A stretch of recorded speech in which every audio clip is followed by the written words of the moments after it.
Assalamualaikum dan salam Sarawakku sayang. Buletin Ukas edisi tengah hari 10 Disember 2020 bersama saya Fidai Hanan Sahni. Tumpuan berita. Sebuah syarikat perusahaan kayu dan perabot dari China telah menyatakan hasrat untuk melebarkan sayap perniagaan mereka di Tanjung Manis Mukah. Perkara ini dimaklumkan sendiri Presiden Suzhou Shenghe Wood Co Limited Wang Fuhua kepada Timbalan Ketua Menteri Datuk Amar Awang Tengah Ali Hassan dalam satu mesyuarat atas talian yang diadakan pada Rabu. Menurut Wang, Tanjung Manis dipilih kerana kawasan tersebut memiliki infrastruktur sedia ada seperti jalan, elektrik, air dan juga pelabuhan. Di samping itu, Wang turut menyatakan minat untuk melabur di Sarawak dan penglibatan syarikat tersebut juga membolehkan mereka terlibat secara aktif di dalam projek Sarawak Furniture Park. Dalam mesyuarat itu juga, Timbalan Ketua Menteri Datuk Amar Awang Tengah turut menyatakan kerajaan Sarawak berusaha menyediakan suasana pelaburan yang kondusif bagi mencapai sasaran ekspor perabot sekitar 6 bilion ringgit menjelang 2030. Antara lain melalui usaha melestarikan bahan mentah melalui planted forest, bambu plantation, memantapkan program Young Designers dengan kolaborasi Pintar Say Designer Sarawak dengan ITB Bandung, Unimas, Milan Designers serta mengadakan polisi yang membenarkan import spesies kayu yang tidak terdapat di Sarawak lagi. Berita selanjutnya, sebanyak 3 buah tandas lelaki dan 3 buah tandas wanita serta sebuah tandas bagi kegunaan orang kelainan upaya OKU bagi kegunaan orang awam akan dibina di Bukit Kanada Miri. Anggaran kos bagi pembinaan tandas jenis kontena ini adalah RM150,000 dan cadangan pembinaan itu kini dalam peringkat kelulusan tapak dari Jabatan Tanah dan Survey. Perkara ini dimaklumkan dalam tinjauan Menteri Pengangkutan Sarawak yang juga Ahli Dewan Undangan Negeri Adun Senadin, Datuk Lee Kim Shin dan Datuk Bandaraya Miri Adam Yee ke tapak pembinaan tersebut pada Isnin. Terdahulu, cadangan projek tersebut telah disampaikan Kelab Rekreasi Bukit Kanada kepada Datuk Lee baru-baru ini agar dapat dibina tandas awam di lokaliti tersebut. Siapnya pembinaan tandas awam ini akan memberi kemudahan kepada orang awam untuk menjalankan aktiviti riadah dan rekreasi dengan lebih mudah. Berikut pula, memandangkan kantin di Singkor Moral Uplifting Society tidak mampu lagi menampung jumlah ahli dan orang awam yang semakin bertambah, sudah tiba masanya sebuah kantin yang luas dan selesa diperlukan bagi memberi keselesaan kepada orang ramai. Menteri Muda Pelancongan, Kesenian dan Kebudayaan Sarawak Datuk Sebastian Ting Chiu Yu berkata, beliau telah memperuntukkan sebanyak RM100,000 di bawah projek Program Transformasi Luar Bandar RTP 2020 bagi membina baharu kantin yang dijangka siap pada April 2021. Because over the years the number of members continue to increase and there are public people coming in here for functions. So the present kitchen is insufficient for that matter. So under our Sarawak GPS government, especially allocated under my rural transformation project, so the amount allocated 100,000 for them to build the extension of this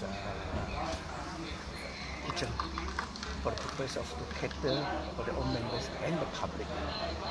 Beliau berkata demikian semasa ditemui selepas menghadiri Majlis Pecah Tanah Projek RTP pembinaan kantin baru di Singkor Moral Uplifting Society di Jalan G4 Utama Miri pada Selasa.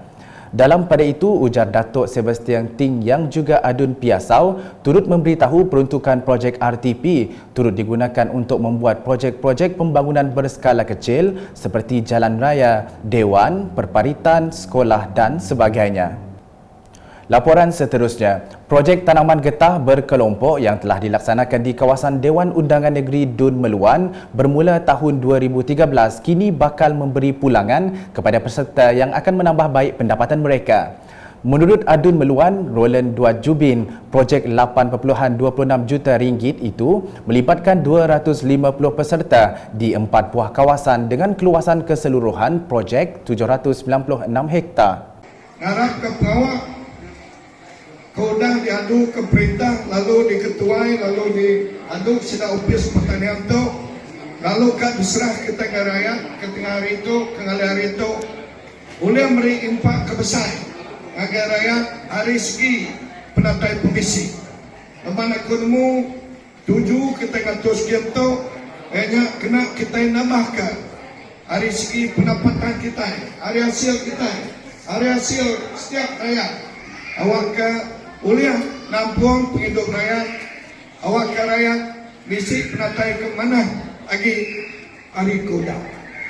Beliau berkata demikian semasa majlis perasmian penutupan kursus in situ tanaman getah dan menyerahkan balik projek tanaman getah berkelompok di Rumah Guntol, Nanga Bekiok, Merurun Julau pada Rabu. Projek tersebut adalah seperti yang tertera.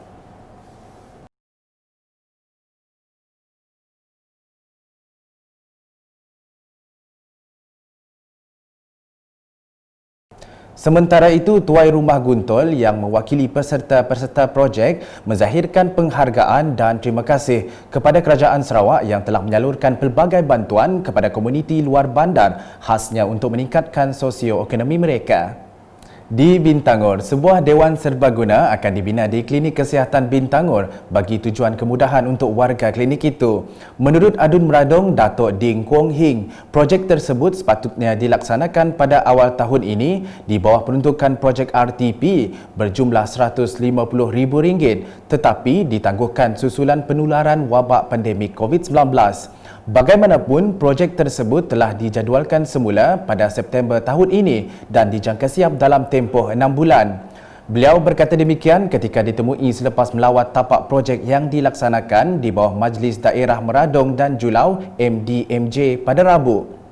Sementara itu, warga Klinik Kesihatan Bintangor menzahirkan rasa terima kasih kepada Kerajaan Sarawak atas pembinaan projek yang akan memberi manfaat kepada mereka untuk menjalankan aktiviti berkaitan. Laporan selanjutnya mengenai hasil kajian yang dibuat di bahagian penyelidikan, pembangunan dan inovasi RDID. Jabatan Hutan Sarawak telah banyak digunakan dalam menyokong kerja-kerja pengurusan hutan berkekalan di negeri ini. Timbalan Pengarah Hutan Sarawak Jack Liam berkata, koleksi rujukan yang terdapat di RDID juga merupakan aset yang sangat berharga bagi kerajaan negeri ini. Menurutnya, berdasarkan rekod, Sarawak mempunyai kepelbagaian biologi yang tinggi dan unik di samping kebanyakan kawasan hutan di Sarawak berpotensi tinggi untuk diberi perhatian. Beliau berkata demikian semasa perasmian program webinar penyelidikan siri 4 di Galeri RDID Kuching serta aplikasi Zoom pada Selasa. Sementara itu, Jack Liam memberitahu Herbarium Sarawak di Jabatan Hutan Sarawak contohnya telah menjadi pusat rujukan utama untuk tumbuhan hutan di Sarawak. Malah, jelasnya, Herbarium Sarawak juga menjadi pusat rujukan bagi tumbuhan hutan hujan tropika bagi institusi penyelidikan dari luar negara. Sekian edisi Tengah Hari bersama saya Fidai Hanan Sahni dan kru penerbitan. Berita lebih lanjut boleh didapati di semua platform media sosial UKAS termasuk portal ukas.sarawak.gov.my dan pastikan anda subscribe UKAS channel di YouTube. Salam UKAS.